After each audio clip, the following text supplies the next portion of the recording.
نے پاکستان سے بھی فیلوشپ کی، باہر سے بھی. میں قائد اعظم میڈیکل کالج بہاولپور سے ریٹائر ہوا ہوں ایز پرنسپل. تو میرا تو میڈیا سے اتنا ڈائریکٹ تعلق نہیں تھا، لیکن ریٹائرمنٹ کے بعد جب میں نے اپنا ایکسپیرینس شیئر کرنا شروع کیا related to training, teaching, grooming of people and parenting, تو مجھے نہیں اندازہ تھا کہ میڈیا کی اتنی پاور ہوتی ہے کہ ایک سرجن جو ہے اس کا چینل اتنا ہو جائے کہ وہ ملین تک پہنچ جائے اور لوگ اس کو رسپونڈ کرنا شروع کر دیں. شاید اسی لیے میں یہاں ہوں. تو اس لیے مجھے بڑی خوشی ہو رہی ہے. اور آپ کے جو ویژن میں سے ایک ویژن میرے لیے بہت انسپریشنل ہے، وہ ہے کہ آپ نے کہا تھا کہ میں ایک قوم بناؤں گا. میرا یہ خیال ہے کہ جب آپ کو گورنمنٹ ملی تو اتنے چیلنجز تھے اکنامک سارے کہ فارملی وہ قوم بنانے والا جو کام تھا وہ اب کرنے کا ٹائم آ گیا ہے. میرے پاس ایک چھوٹا سا فریم ورک ہے جس سے بغیر پیسے خرچ کیے ہوئے ہم شارٹ ٹرم اور لانگ ٹرم آپ کے اس ویژن کو امپلیمنٹ کر سکتے ہیں. شارٹ ٹرم یہ ہے کہ سر ہماری جو سڑکوں پر لوگوں کو پتہ نہیں ہے کہ تھوکنا کیسے ہے، لوگوں کو پتہ نہیں ہے کہ لائن بنانی ہے، لوگوں کو پتہ نہیں ہے جو چھوٹے چھوٹے سوشل جو ایک لٹریسی ہوتی ہے، اس کے لیے 3 ایریاز ہیں. ایک ہماری سول ایڈمنسٹریشن، ایک ہمارا اسکول، ایک ہماری مسجد. ہم نے اس کی پاور کو بغیر پیسے سے یوز کر سکتے ہیں. فار ایگزامپل جس طرح آپ نے ہمیں بلایا ہے، آپ پورے پنجاب کے کمشنرز کو بلائیے اور بلا کے کسی ایکسپرٹ سے 2 صفحے کا ایک سوشل کیریکولم ڈیزائن کر لیجیے. جو ایکسپرٹ بنائیں گے تو اس کو ٹیکنیکل لرننگ آبجیکٹیوز کے حساب سے بنائیں گے. ان کمشنرز کو کہا جائے کہ آپ کی کمشنری میں جتنے لوگ موجود ہیں 15 دن کے اندر یہ پیغام ان تک پہنچنا چاہیے، اور ایک ماسٹر ٹرینر ان کو ٹرین کرے جو کہ اس کا ایکسپرٹ ہو. وہ جب واپس جائیں تو وہ اپنے تمام ہیڈ ماسٹرز کو بلائیں پرائمری اسکول کے، انہیں کہیں یہ 4 صفوں کی باتیں ہیں، لائن بنانی ہے، یہاں تھوکنا نہیں ہے، السلام علیکم کہنا ہے، کھانستے وقت ہاتھ رکھنا ہے، and other those social literacy. تو اسکول کی اسمبلی میں آپ کی پہلی میٹنگ کے 10 دن کے بعد اسکول کے بچوں میں یہ بات پھیلنا شروع ہو جائے گی.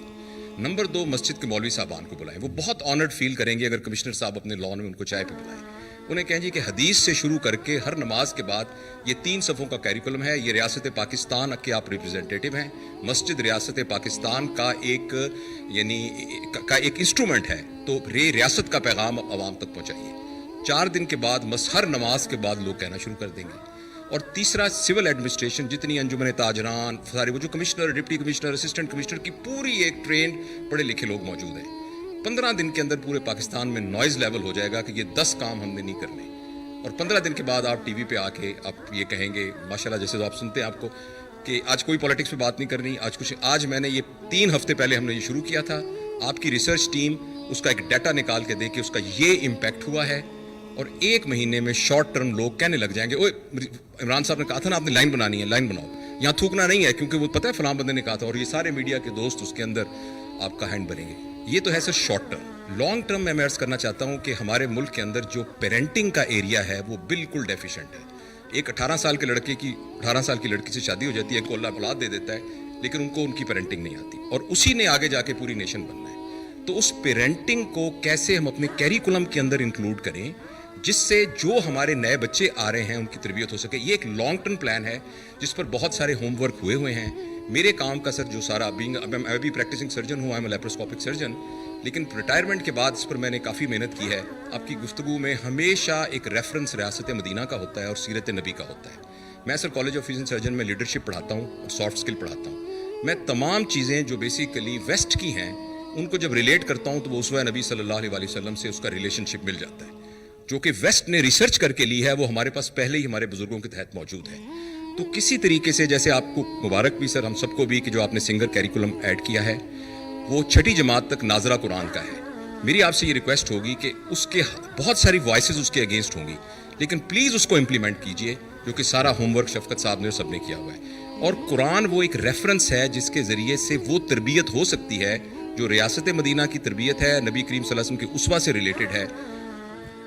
ریٹائرمنٹ تو صرف قبر میں ہوتی ہے، اصل ریٹائرمنٹ انسان کو. ہمیں تو جو حدیث ہے کہ آپ علم سیکھتے ہیں جب سے پیدا ہوتے ہیں اور قبر میں جاتے ہیں، تو اٹ مینز علم سیکھنے کا مطلب اسٹرگل. آپ اسٹرگل کر کے علم سیکھتے ہیں نا، نہیں تو بیٹھے بیٹھے تو علم نہیں آتا. تو بیسکلی انسان کو تو بنایا اللہ نے اسٹرگل کے لیے، اور وہ سارا وقت جب تک اپنا ذہن استعمال کرتا ہے اور ذہن استعمال کرتا ہے پروڈکٹیولی، وچ مینس کہ سوسائٹی کا فائدہ کرواتا ہے، تو وہ اصل میں وہ کام کر رہا ہوتا ہے جو کہ جس کے لیے ہمیں اللہ نے پیدا کیا. 2 چیزیں جی. ایک جو سوسائٹی کو، عام لوگوں کو احساس ہو کہ ہم ایک قوم کا حصہ ہیں، یہ جو ریاست ہے یہ ہمارا بھی پرواہ کرتی ہے. پرابلم یہ ہوتا ہے کہ جب چھوٹا سا طبقہ ایک ساری پریولیجز لے جاتا ہے اور باقی لوگوں کو ڈپرائیوڈ ہو جاتے ہیں, وہ قوم بن نہیں سکتی. یہاں جب کوئی آپ تاریخ اٹھا کے دیکھیں جو اوپر سے فتح کرنے آتے تھے اس ملک کو, ہندوستان کو, تو وہ کوئی راستے میں ایک دفعہ وہ وہاں اوپر سے پہاڑوں سے نکلتے تھے, وہ سیدھا پانی پت پہنچتے تھے. راستے میں رکاوٹ نہیں ہوتی تھی کیونکہ وہ قوم نہیں تھی. جو عام جو لوگ تھے ان کے کوئی نہ رائٹس تھے نہ کچھ تھے, فیوڈل سسٹم تھا, تو جو طاقتور تھا وہ سب کچھ تھا, نیچے کچھ نہیں تھا, تو وہ پھر کوئی لڑتا ہی نہیں تھا. کیونکہ آزادی کے لیے لوگ لڑتے ہیں نا. تو جب میرے پاس ہے ہی کچھ نہیں تو میں کیوں لڑوں گا؟ اگر سکھ میرے اوپر حکومت کر رہے ہیں یا مسلمان کر رہے ہیں, مجھے کیا فرق پڑتا ہے؟ مجھے تو کوئی کچھ نہیں دے رہا. سب سے امپورٹنٹ چیز یہ ہے ہمارا جو احساس پروگرام ہے کہ ہم نے اپنے نیچے سے لوگوں کو لفٹ کرنا ہے اوپر. اس کے لیے ایک بڑا میں انشاءاللہ ایمبیشس پروگرام لانچ کر رہا ہوں کہ پاکستان میں کوئی بھوکا نہ سوئے. یہ بڑا ہم آئی ٹی کا پورا استعمال کر رہے ہیں اور پورا ایک پروگرام ڈیولپ کر رہے ہیں کہ کیسے ہم پہلے ہاٹ سپاٹس پاکستان میں دیکھیں, کون سے علاقوں میں لوگ بھوکے ہیں, سارا پہلے ڈیٹا ڈیولپ کریں, پھر ملک کو موبلائز کریں کہ ہم کیسے ان سارے علاقوں میں جو کمزور علاقے ہیں کھانا پہنچائیں. یہ بنیادی ضرورت, لوگ بھوکے نہ سوئیں. اور اس کے بعد ساتھ ساتھ باقی بھی کر رہے ہیں. یہ ون سنگل کریکولم کے اوپر آ رہے ہیں کہ نچلے لوگوں کو موقع ملے اوپر آنے کا. پھر جو ہیلتھ کارڈ لے کے آ رہے ہیں, یہ ایک انقلاب ہے پاکستان میں. کے پی میں اور پنجاب میں انشاءاللہ بائی اینڈ آف 21 ہر خاندان کے پاس ہیلتھ انشورنس ہوگی. یہ ایک ہیلتھ سسٹم کا انقلاب آنے والا ہے. جب ایک گاؤں کے ایک خاندان کے پاس ایک ہیلتھ کارڈ ہوگا تو وہ کسی بھی ہاسپٹل میں جا کے اپنا ہیلتھ کارڈ سے علاج کروا سکتے ہیں. تو پھر پرائیویٹ سیکٹر گاؤں اور چھوٹے شہروں میں چلے جائیں گے, ہاسپٹلز بنائیں گے. ان کو ہم علیحدہ انسینٹیوائز کر رہے ہیں ہاسپٹلز کو کہ چھوٹے شہروں میں جائیں. گورنمنٹ کے پاس تو وسائل نہیں آتے زیادہ ہاسپٹل بنانے کے.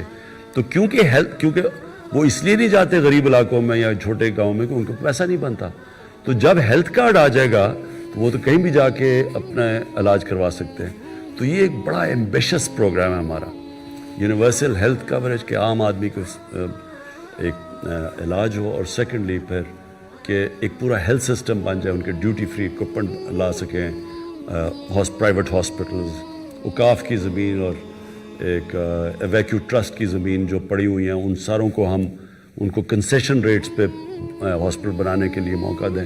تو وہ ایک پورا ایک ہیلتھ ایجوکیشن ون سلیبس, اس کے بعد یہ جو یہ کھانا, اور پھر جو نیا پاکستان ہاؤسنگ ہے وہ اب لیٹ اس لیے ہوا کہ فورکلوجر لا انفارچونیٹلی عدالت میں پھنسا ہوا تھا. وہ جب تک وہ نہیں آتا گورنمنٹ بینکس لینڈ نہیں کرتے. یہاں تو کوئی کانسیپٹ ہی نہ, کیش ہے تو گھر بناؤ, کیش نہیں ہے تو آپ گھر ہی نہیں بنا سکتے. ایک مزدور بھی انسٹالمنٹس کے اوپر اپنا گھر بنا سکتا ہے. ہماری انشاءاللہ یہ ہاؤسنگ بہت بڑی کیمپین ہے یہ جو اتنے والی ہے. فائنلی جو میں آپ کو بات کہتا ہوں کہ دیکھیں, ہر انسان کے لیے کوئی نہ کوئی رول ماڈل ہوتا ہے. جب بڑے ہو رہے ہوتے ہیں, جب اپنے آئیڈیاز ہم کر رہے ہوتے ہیں کہ میں کیا بننا چاہتا ہوں, تو میرے تصور ہوتا ہے کوئی رول ماڈل ہوتا ہے. بٹ ایکچولی جو اچیورز ہوتے ہیں اسپورٹس میں ہوتے ہیں کہیں بھی دنیا میں بن جاتے ہیں رول ماڈلز, پھر ان کو کاپی کرتے ہیں.